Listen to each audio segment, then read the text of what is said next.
কেমন আছেন সবাই? আশা করি সবাই ভালো আছেন। আমার দূরের এবং কাছের বন্ধুকে জানাই অসংখ্য অসংখ্য ধন্যবাদ। আশা করি সবাই ভালো আছে। আপনাদের সামনে আমি আবার একটা নতুন রেসিপি নিয়ে আসছি। সেটা হচ্ছে তালের বড়া। আমাদের গ্রামের ভাষাগুলোতে এটাকে বড়া বলে, আপনারা পিঠা বলতে পারেন।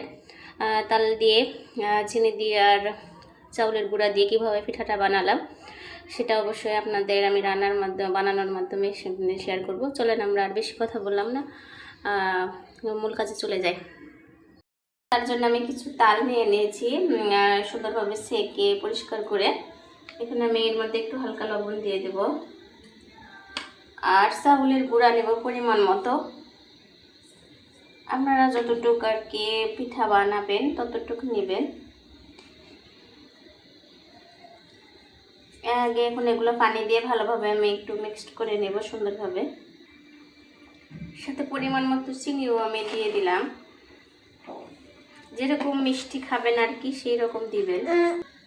দেখতে পাচ্ছেন তাল আর চিনি আর আটাটা আমি ম্যাগনেট করে ফেলেছি। অত পাতলা করতাম না, এই যে এরকমভাবে তো দেওয়া লাগবে, এর জন্য এই এতটুকু বেশি পাতলা হলে দেওয়া যেত না। এখন আমি ফ্রাই প্যানে তেলটা দিয়ে দেবো, দিয়ে পিঠাগুলো বানানো শুরু করব। তেলটা গরম হয়ে গেছে, এখন আমি পিঠাগুলো দিতে থাকবো।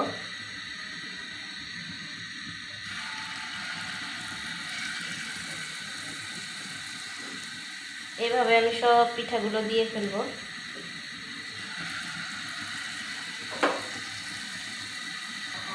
দেখতে পাচ্ছেন আমি দিয়ে ফেলেছি। এখন আমি এটাকে ভালোভাবে ফ্রাই করে নেব। পিঠাগুলো আমার ভাজা হয়ে গেছে, যেহেতু এগুলো লাল লাল কালার হয়ে যেতেছে, আর একটু বেশি ভাজলে হয়তো পুড়ে যাবে, এই জন্য এখন আমি এগুলো উঠিয়ে ফেলবো। দেখতেই পাচ্ছেন অনেক সুন্দর দেখাচ্ছে, খেতে অনেক টেস্টি মজাদার। দেখতে পাচ্ছেন বন্ধুরা, আমার পিঠাগুলো বানানো শেষ। দেখতে অনেক সুন্দর দেখাচ্ছে এবং খেতে অনেক টেস্টি। আমি যেভাবে বানালাম দেখতেই পেলেন আমার পিঠাটা বানানোটা কেমন হলো, এবং খেতে আপনারা বাসায় বানিয়ে খেয়ে দেখবেন কেমন হয় এবং কেমন লাগে সেটা আমার কমেন্ট বক্সে অবশ্যই জানাবেন। এবং যদি ভালো লাগে তাহলে আমার চ্যানেলটা অবশ্যই সাবস্ক্রাইব করে দিবেন। আল্লাহ হাফেজ।